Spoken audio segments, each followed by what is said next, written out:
أعوذ بالله من الشيطان الرجيم. بسم الله الرحمن الرحيم. الرحمن علم القرآن خلق الإنسان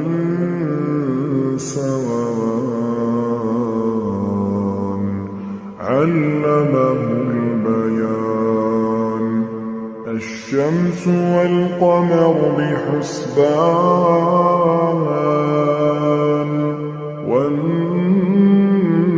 والنجم والشجر يسجدان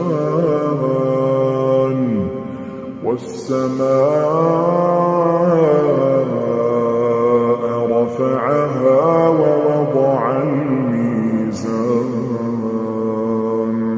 ألا تطغوا في الميزان وأقيموا الوزن بالقسط ولا تخسروا الميزان والأرض وضعها للأنام فيها فاكهة والنخل ذات الأكمام والحب ذو العصف والريحان فبأي آلاء ربكما تكذبان خلق الإنسان من صلصال كالفخار وخلق الجان من مارج من نار فبأي آلاء ربكما تكذبان رب المشرقين ورب المغربين فبأي آلاء ربكما تكذبان مرج البحرين يلتقيان بينهما برزخ لا يبغيان فبأي آلاء ربكما تكذبان يخرج منهما اللؤلؤ والمرجان فبأي آلاء ربكما تكذبان وله الجوار المنشآت في البحر كالأعلام فبأي آلاء ربكما تكذبان كل من عليها فان كل من عليها فان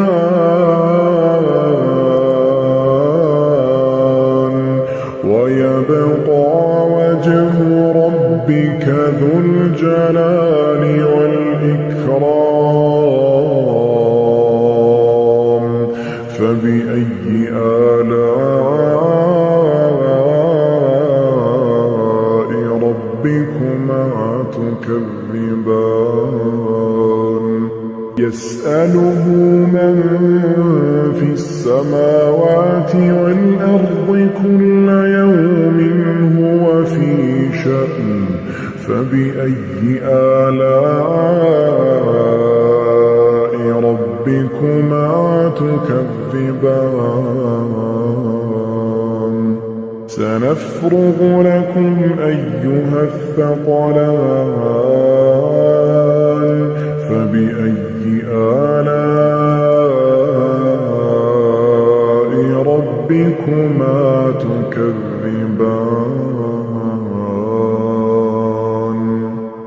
يا معشر الجن والإنس إن استطعتم أن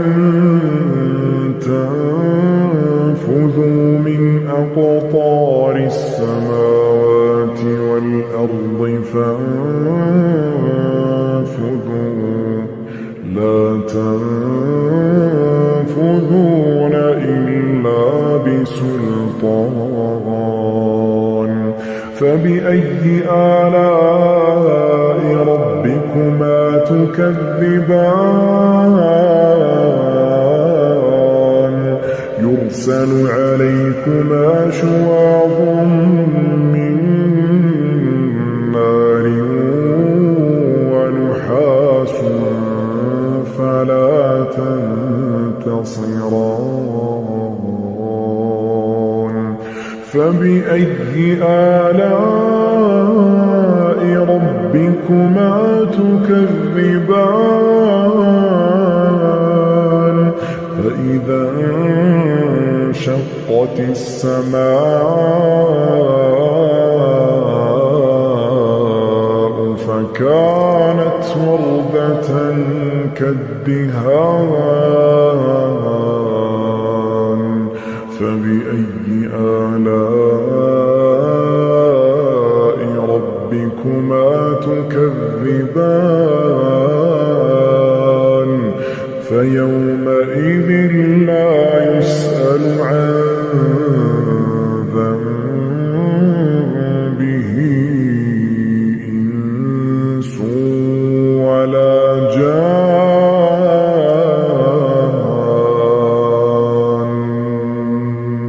فبأي آلاء ربكما تكذبان يعرف المجرمون بسيماهم فيؤخذ بالنواصي والأقدام فبأي آلاء ربكما تكذبان هذه جهنم التي يكذب بها المجرمون يطوفون بينها وبين حميم آن فبأي آلاء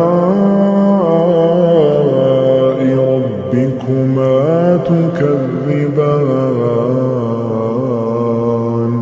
ولمن خاف مقام ربه جنتان فبأي آلاء ربكما تكذبان ذواتا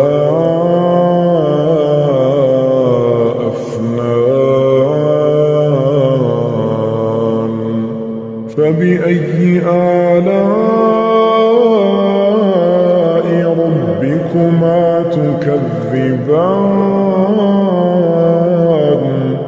فيهما عينان تجريان فبأي آلاء ربكما تكذبان فيهما من كل فاكهة زوجان فبأي آلاء ربكما تكذبان متكئين على فرش بطائنها من استبرق وجنى الجنتين دان فبأي آلاء ربكما تكذبان فيهن قاصرات الطرف لم يطمثهن إنس قبلهم ولا جان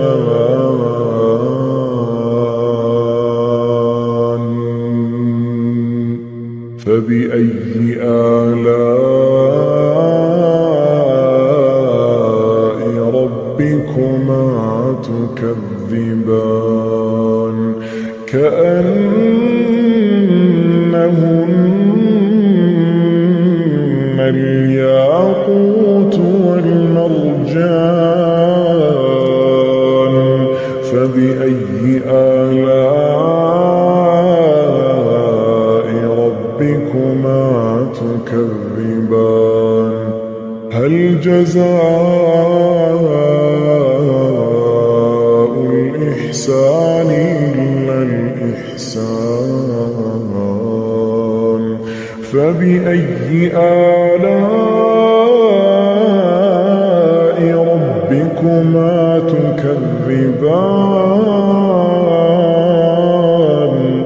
ومن دونهما جنتان فبأي آلاء ربكما تكذبان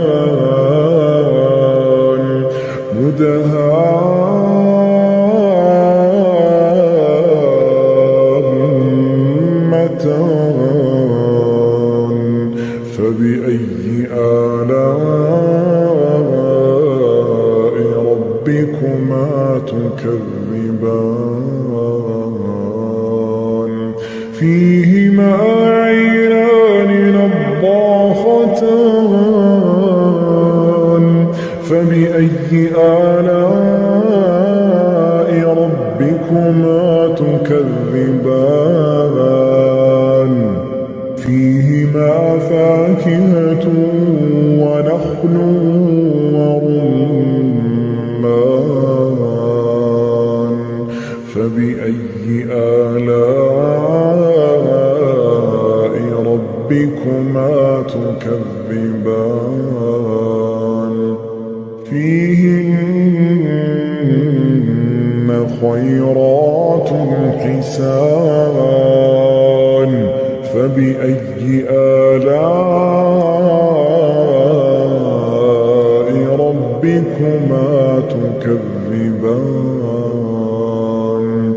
حور مقصورات في الخيام فبأي آلاء ربكما تكذبان لم يطمثهن إنس قبلهم ولا جان